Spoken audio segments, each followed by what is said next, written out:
Search and rescue teams see a lot on the Pacific Crest Trail. Dehydration, broken ankles, hypothermia. People pushed past their limits by the wilderness. But not Samuel Hayes.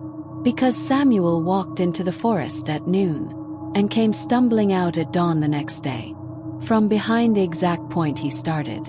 As if the trail had spun him around, folded around him, or wrapped itself like a tightening noose. He had blood on his face, mud up to his waist, and the look of a man who had seen something that should not exist. He kept repeating one sentence in a cracked whisper. It kept turning me around. It kept turning me around. And when he finally collapsed, the rangers found something impossible in his GPS log. Perfect spiral, shrinking, looping, closing inward, until the center was nothing but a tiny, cramped dot. The location where he should have died. This is the story of how the trail tried to keep him. And how he barely escaped the night the PCT changed. Hey guys, welcome to another episode of stories that will make you question whether you're truly alone right now. You're listening to Silent Scream Chronicles. Do well to subscribe, share, and hit the like button for more tales to come. And also let me know where you're listening from in the comments. Samuel Hayes was the kind of man who organized his spice cabinet alphabetically. 36. Civil engineer. Quiet, careful, methodical. Not the type anyone expected to make the news, alive or dead. He had no criminal record. No history of hallucinations. No substance issues. No ghost stories or superstitious beliefs. He didn't even like horror movies. What he did have was a life that had cracked in half. 6 months before the hike, Samuel's younger sister Emily was killed in a freeway collision by a drunk driver. The two had been inseparable since childhood. They called each other every morning. Shared books, shared recipes, shared secrets. Samuel was the one who identified her body. After the funeral, after the lawyers, after the empty apartment was cleared out, Samuel found himself in a strange, numb state. He needed silence, distance, space to breathe or break. So he took a 4-month leave from work and flew to Washington State to hike the southern portion of the Pacific Crest Trail. He told his co-workers, "Just need to clear my head." He told himself, "Maybe the miles will help." He had no idea what waited for him in the woods. Samuel started his section hike from White Pass in early September. The sky was clear. Cool air drifted between the pines. The kind of morning that made strangers smile at each other on trailheads. He checked his pack 3 times. Food pack, tent, secured. Water filter working. GPS, full battery. Compass, aligned. Everything in order. Everything predictable. The forest felt comforting in the beginning. Soft light, gentle wind, endless green. He walked at a steady pace, letting the trail pull him further from cell towers, traffic, people, grief. 6 miles in, he stopped for lunch on a ridge overlooking a deep valley. He breathed in the cold air and felt something inside him loosen. This was what he came for. Quiet, distance, a place where Emily's absence felt less suffocating. He didn't know he was already too far in. Around 3 p.m., something odd happened. Samuel's compass began to spin, slowly at first, then faster, clockwise, counterclockwise, wobbling like the needle was terrified to settle on a direction. He tapped it again. "No way," he muttered. He turned his body. No change. The needle jittered violently, but his GPS still showed he was on the PCT. He shrugged it off. Compass interference happens sometimes. Minerals, magnetic rocks, random anomalies. It wasn't until he reached a fallen cedar tree, a massive one with a lightning scar spiraling down its trunk, that his stomach tightened. He had passed that tree 2 hours earlier. He stopped, rubbed his eyes, checked the map again. Impossible. The PCT wasn't a loop here. There was no spur trail that circled back. But he chalked it up to fatigue. Maybe memory played tricks. Maybe the forest was confusing. He kept hiking. But the forest had begun to change. By dusk the world went quiet. Not the natural quiet of wilderness. The heavy, smothered quiet of a sealed room. No birds, no insects, no wind, no rustling branches. It felt like the forest was holding its breath. Samuel slowed. Every instinct told him something was wrong. He listened harder. Clack. A branch snapped somewhere behind him. He spun. Nothing there. Not a deer. Not a bear. Not a hiker. Just trees. Still and watching. He took a shaky breath and continued. He didn't notice that the branches above him were slowly bending inward, like fingers curling. When Samuel reached the second fallen cedar, he stopped dead. Same lightning scar. Same moss pattern. Same broken roots. Same tree. He dropped his trekking poles. No, that's not possible. He circled the tree, searching for any difference. Shape, angle, markings. He found none. He dug into his pocket, pulled out a torn strip of white tape, and stuck it to the bark. Then he walked. 20 minutes later, he arrived at the fallen cedar again. The tape was still there. His heartbeat began to thud against his ribs. The trail was looping, but his GPS breadcrumb line showed he was walking in a straight path. Everything in his pack, every tool meant to keep him safe, was lying to him. Samuel set up camp because he had no choice. He hammered his tent stakes with trembling hands. The air felt thick, electrified, almost metallic. He tried to sleep. He didn't. Around 1 a.m., he heard footsteps outside his tent. Low, crunching, buzzing, listening. He held his breath. The steps circled the tent once. 3 times. Something stopped directly behind his head. Long pause. Too long. Then breathing. Low. Human. But wrong. Like someone inhaling with lungs full of mud. Samuel's entire body went cold. He didn't move. Not even to blink. After a minute that felt like an hour, the breathing stopped. The footsteps receded. Low. Deliberate. Samuel sat awake until dawn, gripping his knife. In the morning, Samuel stepped out of his tent and froze. His footprints from the previous day were everywhere, circling the tent, intersecting, spiraling, dozens of loops. But they were not all his. Some were deeper, some were wider. Some had a stride length far longer than any human. He crouched beside one print. It was enormous, nearly twice the length of his boot. But the shape was wrong. Not animal, not human, something else. He felt the first true pulse of fear. The forest wasn't just looping. It was moving. Landmarks shifted. Distances changed. Trees stood in new places. The wilderness had become a maze with walls that moved when he wasn't looking. Samuel marched north with determination. He checked GPS every few minutes. He tracked his bearings. He refused to look behind him. But after an hour, he found a cairn in the center of the trail. Perfect stack of stones. And sitting on top was his trekking pole, the one he lost the previous day. It was placed carefully, almost reverently. His skin crawled. Someone was watching him. Or something. He grabbed the pole, turned around. And the forest looked different. Not drastically. Just enough to unsettle him. Trees slightly angled. Rocks arranged differently.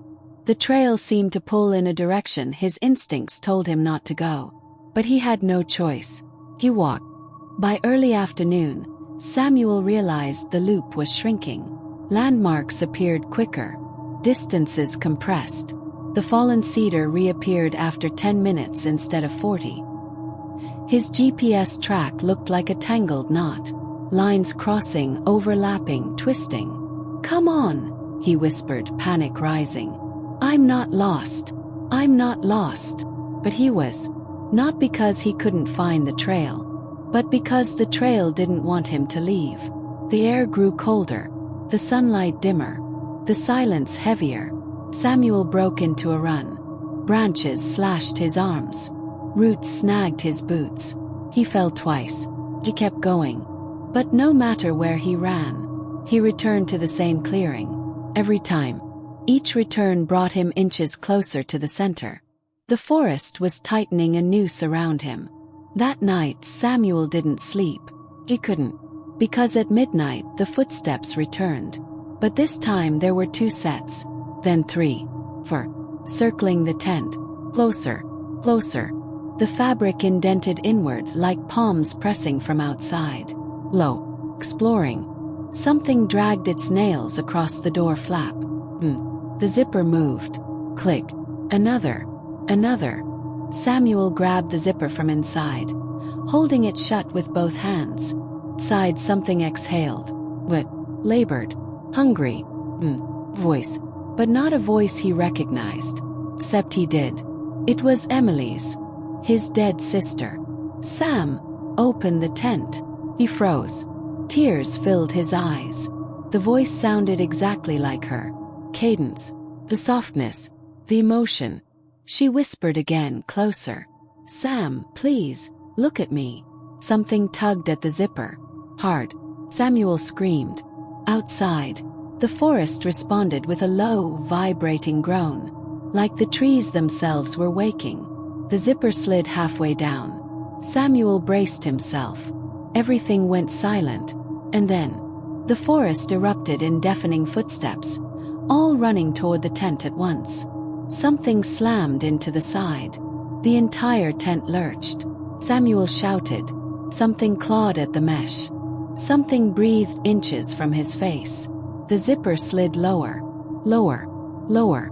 Samuel screamed again. And then the world exploded into white light. The white flash that saved Samuel wasn't light. It wasn't lightning. It wasn't sunrise.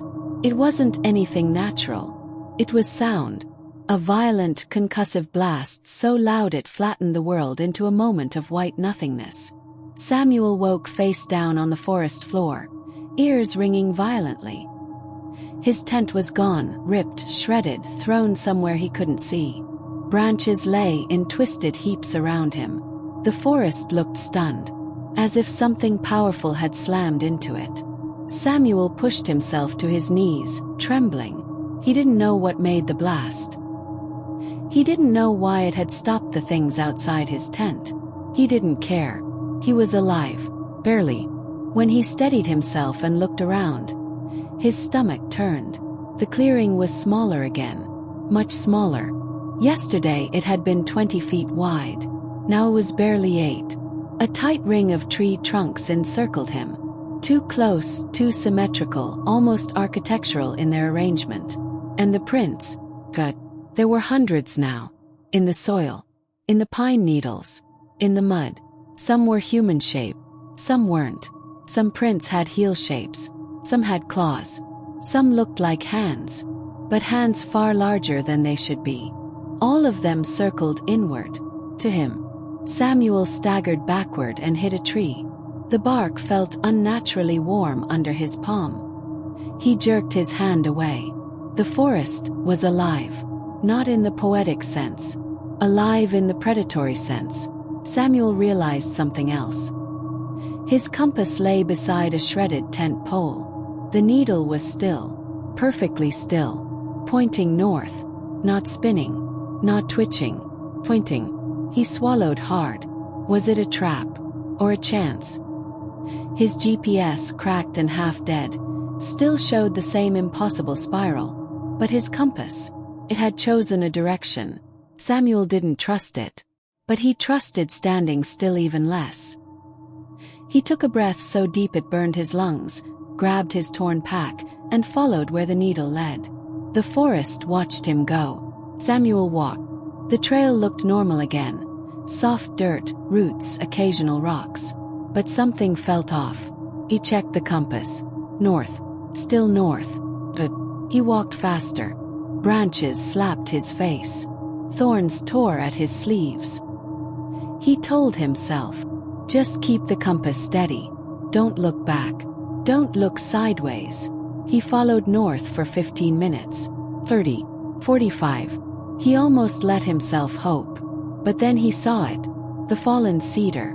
Same lightning scar spiraling down the side. Same moss pattern. Same strip of white tape he had placed earlier. Samuel stopped walking. His throat closed. No, no, no. He looked at the compass, still pointing north. And the trail under him still looked different. Yet it led to the same place. The forest was bending around him, like a wheel turning on an invisible axis. He wasn't walking a trail. He was walking the edge of something circular, perimeter, and the forest was tightening it. Samuel stepped backward from the cedar. The ground beneath him cracked softly. He looked down. The soil was splitting. Hairline fractures spidered across the earth. Thin, shallow, but radiating in a perfect circle around the fallen cedar. At the center was a shallow depression in the dirt. Hollow. Pit. Not deep. Not wide. But waiting. Samuel understood in a single cold, perfect moment. This was where he was supposed to end. This was the center point of the spiral. Whatever hunted him, whatever rearranged the forest, wanted him to collapse into that hollow, to become part of the terrain, part of the pattern. He stepped back. The forest groaned, a low, rumbling, organic vibration shaking through the trees. The spiral tightened. The fractures widened. The ground beneath the fallen cedar pulsed. A slow, rhythmic expansion like something breathing below the surface. Samuel ran. The forest didn't like that. The trail buckled. Trees leaned. Branches whipped out at him like grasping hands. And the voices began. Not words. Not human. Whispers layered over whispers. Some low and guttural, some high and thin, weaving together like a hive of unseen mouths. Emily's voice again. Sam, don't run. Come back. Please. He almost stopped. Almost. But he forced himself forward. The voice shifted tones. Begging. Breaking. Sam. It hurts. Don't leave me. He closed his eyes and barreled forward, tears streaming. It wasn't her. It couldn't be her. But hearing it, hearing her. He screamed into the darkness. You're not my sister. The forest shuddered. Every whisper stopped. The silence slammed into him like a wall. Something new spoke. Single voice. Dry. Ancient. Not in English. Not in any language. But he understood it anyway. Come. The earth cracked open behind him. Samuel ran faster than he had ever run in his life. The compass needle twitched wildly, then shot west. Not north. Not south. West. He didn't question it.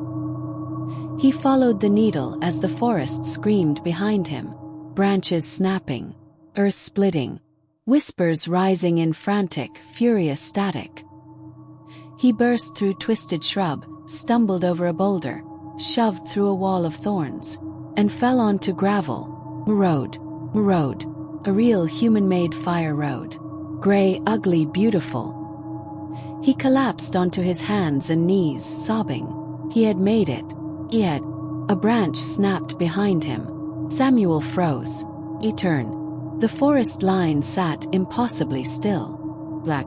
Silent. Waiting. The trees were arranged in a perfect semicircle, like an audience watching him. Something stood between the trunks. Unmoving. Its outline was wrong. Its limbs were too long. Its head was tilted at an unnatural angle, as if curious or disappointed. Samuel blinked. It didn't move, didn't breathe. It only watched as if memorizing him. The compass needle in his hand spun into a perfect hurricane. And then, the forest inhaled. Every branch bent inward. Every tree leaned. The pale figure stepped backward, dissolving into the dark. The woods folded shut like a curtain. And the silence returned. Samuel backed away until he reached the center of the fire road. Only then did the compass needle stop spinning. Pointed north again. Normal. As if nothing had happened. Samuel wandered down the fire road in a daze. He didn't know how long he walked. Minutes. Hours. A group of hikers found him at dawn. Dirty, bleeding, disoriented, mumbling about loops and whispers and spirals. They took him to search and rescue. His GPS was retrieved. The track he'd walked didn't form a straight path, or a back-and-forth line, or even a messy scatter. It was a spiral, a perfect geometric spiral, tightening inward with impossible precision. The search team went to investigate the area. They found nothing. No cedar tree, no clearing, no pit, just untouched forest. As if everything Samuel saw had moved again, or never existed. But the search team reported something they didn't officially write down. At the edge of the area where Samuel claimed he camped, they found prints in the soil. Some were Samuel's, most were not. One ranger, a veteran of 30 years, left the report with a single note scribbled in the margin. "We were being watched." Samuel Hayes never hiked again. He quit his job, moved into a small apartment, shoved his outdoor gear into a closet and never opened it again. He sleeps with the lights on. He avoids forests, avoids trails, avoids grief. When asked what he thinks happened, he always says the same thing. The trail changed. It rearranged. It wanted something. When asked why he thinks he survived, he shakes his head, eyes empty. "I think it let me go," he whispers. "But I don't think it forgot me." To this day, he still hears Emily's voice sometimes, especially at night, calling from somewhere he can't see, asking him to come back. If this tale sent chills down your spine, make sure you like this video, subscribe to Silent Scream Chronicles, and turn on the bell icon, so you never walk alone in the dark again. And remember, out on the Pacific Crest Trail, the wilderness isn't just alive. So stay safe, stay alert, and whatever you do, don't follow the whispers.